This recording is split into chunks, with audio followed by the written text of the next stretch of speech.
Hey guys, welcome back to my channel. I hope you guys are doing good and I hope you guys are doing well. So since I posted my last video and also the video that I posted about moving here on the L1B visa, a lot of you guys have asked me about the process, like what job do I do, how did I choose the job, how did I decide on where to live, etc, etc. So what I wanted to do in this video was give you guys like my testimony of how I got here, and then I also want to give you guys like some practical steps of things that you can take. So if you are thinking about moving country, whether that's to the US or elsewhere, like some of the practical steps that you guys can take. So I decided in 2020 that I was going to move to America. First off, from a practical perspective, I only speak English, so my options were kind of limited. I wasn't interested in moving to Europe. I wasn't really interested in moving to Canada. Australia was too far. The US for me just seemed like the most feasible and logical option. In terms of figuring out like the job and the career, I have only ever worked in financial services. Did a law degree, then I went to law school, and then straight out of law school I started working in banking and financial regulation. During that time I've also gone back to university. I studied maths for economics and finance. So finance, economics, law, regulation, risks, I don't know anything else. This is my career path, and so I knew that when I moved here I wanted to continue doing something similar. I did think about switching careers. So I actually have a friend who works at Nike. If you guys have watched some of my videos on here, you'll know that I'm like a huge sneakerhead, and since I've moved here this is like sneaker heaven. But anyway, I was actually thinking of like shifting careers and going to Nike, but what that meant, I would basically have to like restart my career again. And at that point I'd been working for 10 years and I was like, do you know what, this is what I want to stay in. What skills do I have here, what knowledge do I have here that can transfer like to America? At the time I was working at the UK financial regulator, and I was like, okay, what is the equivalent of my job in the US? So my equivalent of my job in the US was actually working for the US securities regulator and doing something very similar to what I did in London.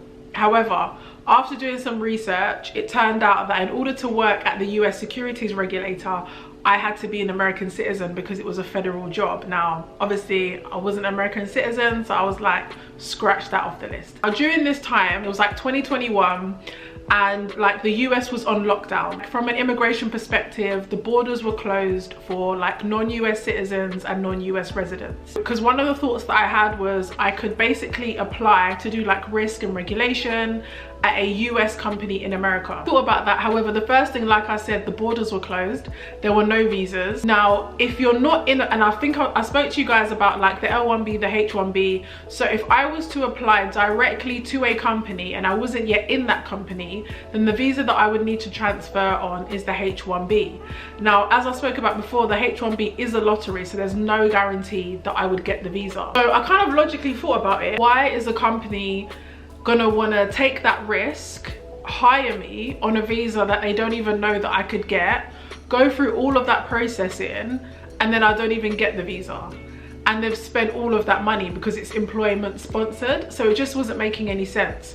So then I was like, okay, if I can't apply directly to a US firm to do exactly what I want to do, then instead I'm going to apply to a London company that has offices in America, and then maybe at some point I can transfer. So that was my thinking. So I interviewed with some really big companies, 2 of the big 4 companies, a really big Canadian bank and a really big New York bank. As it so happened, I got offered the job at one of the big 4, and for me that was just like the right fit. So at this point, I'm trying to think of terms of timeline. So I'd made a decision in, I think it was May 2020 that I wanted to move to America. I didn't really start making moves until I'd say January 2021, and then I got offered this job in March 2021. A piece of advice that I'll give you, and it's advice that my friend gave me which was super helpful. She was basically like, be realistic with yourself and give yourself like a 1 to 2 year time span. She was like, it doesn't happen overnight, it takes time. So I started my job in London, the conversation, and was like, look, like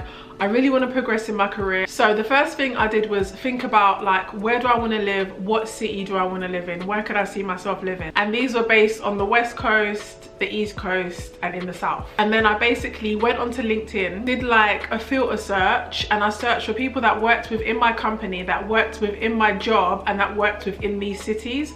And then I reached out to them and I was just like, hey, like thinking about moving over potentially, would really like to get an idea what it's like working in the city. how much is rent, how much are groceries, all of that stuff. Would I want to live in that place? Could I afford to live there? Is it better than London? Is it worse than London? Would I be better off? Blah, blah, blah, blah, blah. Then also spoke to people within my team, and I was just like, do you guys know anyone like from our team who has left and who has moved to the US? And if you do, can you like put me in contact with them? I think there was like 2 people that were suggested to me, so I reached out to them. At this point, I had ruled out the West Coast, mainly because it was an 11-hour flight back to London, and I was like, if anything happened in London, there was an emergency, 11 hours just seemed too far. Also, I wasn't really feeling the 8-hour time difference. So at the moment, the way that I keep in contact with my friends is mainly through WhatsApp and voice note. We're on a 5-hour time difference, so it's cool. Like usually, like I voice note them in the morning, that's like their lunchtime, or if it's my lunchtime, that's their evening.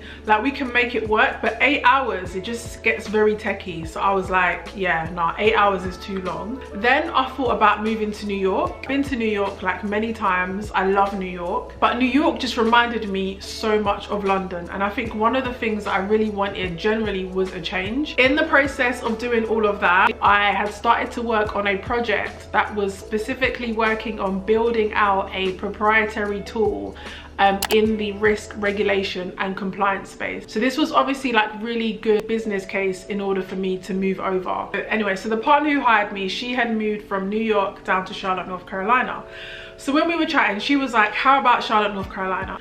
But I was like, oh, I don't know, it's the South. Obviously I had reservations about the South. So I watched like a bunch of YouTube videos on Charlotte, North Carolina. First off, like cost of living, the fact that you could get an apartment with a pool and a gym, which I actually have, I was like, this is incredible. It's very affordable compared to what I'm used to in London. The mountains, the views, the fact that, you know, I'm 3 hours from the Caribbean, I'm like an hour's flight away from Miami. I was like, yeah, like this could work. I'm 2 hours from New York, 8.5 hours from London. I was like, do you know what, this could actually work. So once I'd done my research on Charlotte, North Carolina, I was like, yep, this is a place that I want to move to. The partner was obviously happy because she was here. She was like working on building out the team here. Then we started working through the visa process, the immigration process, and obviously I've spoken to you guys about that in my other video. But what I really wanted to do in this video is just kind of give you the tips into like the steps that I took, the considerations that I made. Like if you are currently contemplating moving country, like don't rush it. Like just, yeah, don't rush it, do the steps. So like I said, like I'd made a decision in 2020 that I was moving. Didn't get offered the job until 2021, and then wasn't able to move until 2022. So it can take a while, it can be a long process, but honestly, if everything is aligned, then you will get there. Like if you're meant to be there, you will get there. But do those steps, do the work, think about your career. What is it that you want to do? What job can you do? What transferable skills do you have? Who do you know? Who can you stalk on LinkedIn like I did? Who can you reach out to? Who can you connect to? Maybe do a visit, maybe, you know, visit the place that you're thinking of moving to. Could you live there? Go on to like a rental app, have a look at how much rental prices are, get an understanding for how much your salary would be. Then you can figure out like how much your expenses would be. And what I did as well was like I put in, I didn't know what my exact salary would be, but I kind of had like an approximation based on the band for my job. I was able to use like a US tax salary calculator and figure out how much tax would I pay, how much would I take home, how much would my rent be, what can I afford. And I also had to sort out like getting a car before I came here. So then again, like that came into it, so I could see like how much could I afford each month on a car payment, etc, etc. So these are things that you can do like while you're thinking about it. Like there are many practical steps that you can do. Again, if you have any other questions, if there's anything that I can help with, please let me know. I really hope you guys found this video helpful. I hope it answered like some of the questions that you have. Feel free to drop a comment below. You can DM me on Instagram, like however you want to reach out, feel free to reach out. And yeah, like I said, I really hope you guys found this video helpful. As always, if you like my content, please give me a thumbs up, subscribe to my channel, and I'll see you guys in my next video.